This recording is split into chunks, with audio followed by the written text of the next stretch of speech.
Il excelle dans l'épreuve de la chronique politique, il est spécialiste des chiffres et des budgets. Guillaume, c'est à toi de jouer. Tu m'as mis un peu de pression là. Donc on va parler finances et budget et on va également dans ce sujet, on va parler d'autres sujets également dignes d'intérêt. Regardez. Le dispositif de covoiturage, victime de son succès. Depuis octobre, la communauté d'agglomération Sarreguemines-Confluence propose aux conducteurs qui utilisent l'application Klaxit de recevoir de l'argent lorsqu'ils véhiculent d'autres utilisateurs de l'application dans le cadre de leur déplacement domicile-travail. Cette aide s'élève à 2 € par passager transporté, auquel s'ajoute ensuite 10 cents par kilomètre supplémentaire parcouru, jusqu'à un maximum de 40 km. Sur le territoire de la Casque, on dénombre plus de 900 covoitureurs actifs, plus de 15 100 trajets ont été cofinancés, ce qui représente au total plus de 642 000 km parcourus. Les habitants sont donc déjà nombreux à utiliser ce service. Résultat des courses, l'enveloppe budgétaire consacrée par la Casque est épuisée. Les élus viennent d'adopter un avenant pour augmenter de 221 000 € l'incitation financière versée aux conducteurs qui covoiturent. À noter qu'un plafond maximal de 120 € mensuels a également été approuvé. L'indemnité reçue par les conducteurs ne pourra pas aller au-delà. Dans le cadre de ce dispositif de covoiturage, la Casque sollicite une aide de l'État pouvant atteindre 171 000 €. L'association pour l'Institut en innovation logistique I2L, vous n'en avez sans doute jamais entendu parler, et pourtant, les élus de la Casque ont décidé que la collectivité intégrerait son conseil d'administration en tant que membre actif en échange d'un versement d'une subvention de 1 000 €. Pourquoi ? Car cela pourrait permettre d'étoffer l'offre de formation en Moselle. Le but, c'est effectivement, il y aura une école d'ingénieurs en logistique qui sera implantée sur Metz. Et en discutant avec le directeur de cet institut, on est en pourparlers pour éventuellement délocaliser une année complète de formation sur Sarreguemines, sur l'université de Sarreguemines. En matière de présence de logements sociaux sur son territoire, la commune de Sarralbe bénéficie d'une exception qui lui permet de ne pas avoir 20% de logements locatifs sociaux et la Casque souhaite que cette exception perdure. Une demande de reconduction va être demandée au service de l'État. Cette exception est possible si la commune est isolée ou si elle est reconnue comme faiblement attractive en raison des difficultés que les habitants éprouvent pour se déplacer vers les bassins de vie et d'emploi environnants. Autre information intéressante, la grille tarifaire de location des équipements sportifs communautaires, elle a été revue et certains tarifs augmentent. Alors, chose promise, chose due, Guillaume, tu vas maintenant nous parler de chiffres. Les élus ont procédé au vote des différents budgets. Les situations leur ont été exposées. Qu'est-ce qu'on doit en retenir de ces situations financières ? Ok, c'est parti. Alors les finances de la Casque sont réparties en 6 budgets qui se trouvent chacun dans un état différent. Le plus important est bien évidemment le budget principal. En fonctionnement, il s'équilibre à 45 754 060 € et en investissement à 30 346 770 €. Entre autres utilités, ce budget sert de variable d'ajustement pour rééquilibrer des budgets annexes. C'est encore ce que les élus ont décidé de faire en adoptant des ponctions de ce budget principal vers 2 concernant le développement économique, les déchets ménagers ou l'assainissement.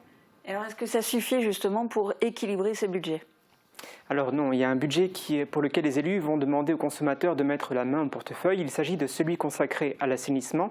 C'est un budget qui présentait déjà les années passées des difficultés, comme va l'indiquer dans cet extrait le vice-président en charge de cette responsabilité. Ce budget avait un déficit déjà structurel de départ, avec les 1,635 €. Le dernier déficit était de 750 000 € par an. Alors la hausse des coûts de l'énergie a aggravé ces difficultés, comme vous allez l'entendre dans ce nouvel extrait. Le seul budget pour lequel nous avons dû nous résoudre à ajuster les tarifications pour équilibrer les comptes est celui de l'assainissement. En effet, les charges à caractère général constituent un tiers de ce budget, dont une majorité pour les coûts de l'énergie. Et vous faites vite le lien quand on pense et qu'on constate l'augmentation de ces coûts. Sur l'augmentation de l'électricité, on a pris 400 000 € pour le budget 2023. C'est vraiment et l'inflation des produits de traitement. Ce qui fait qu'en 2023, on devrait avoir un déficit de 1 500 000 €. Donc le matelas qui reste de 100 000 €, vous l'avez bien compris, ne couvre pas ce déficit. Comment faire alors pour rééquilibrer ce budget ? Alors, les élus ont décidé d'actionner plusieurs leviers. Le prix de l'eau va augmenter et atteindre dans toutes les communes de la collectivité 1,815 € hors taxe par mètre cube au plus tard en 2027. Pour les gros consommateurs d'eau, il a été décidé de ne plus appliquer de dégressivité jusqu'à 12 000 m3. Et enfin, le dernier levier, c'est la création d'une part fixe qui s'élève à 40 € hors taxe par an. Annoncés comme ça, ces changements ressemblent un peu à du charabia. Le vice-président en charge de ce dossier a indiqué à l'Assemblée comment l'ensemble de ces mesures allait se faire ressentir au moment de payer les factures. Écoutons tout de suite ce qu'il a dit. Si on regarde un peu l'impact sur les ménages, alors c'est pas rien, ça représente environ, c'est pas rien, c'est pour un foyer de 5 personnes, hein, on a une consommation annuelle environ de 120 mètres cubes d'eau. Sur les 120 mètres cubes, ça représenterait une augmentation de 6 € par mois. Comment cette mesure a été reçue par les élus communautaires ?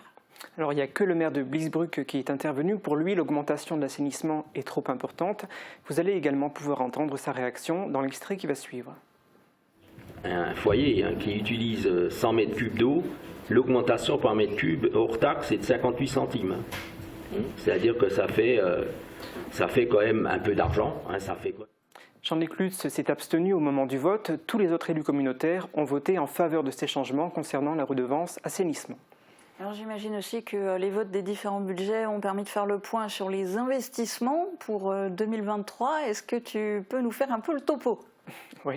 Alors 5 347 000 € vont notamment être investis dans l'aménagement de différentes zones industrielles et commerciales de l'agglo, 7 250 000 € pour la construction du Blies Park, 730 000 € pour la création d'un bâtiment pour les chantiers d'insertion, 500 000 pour l'installation de panneaux photovoltaïques ou encore 350 000 € pour des études concernant la piscine de Sarralbe. Cette dernière pourrait en effet être réhabilitée.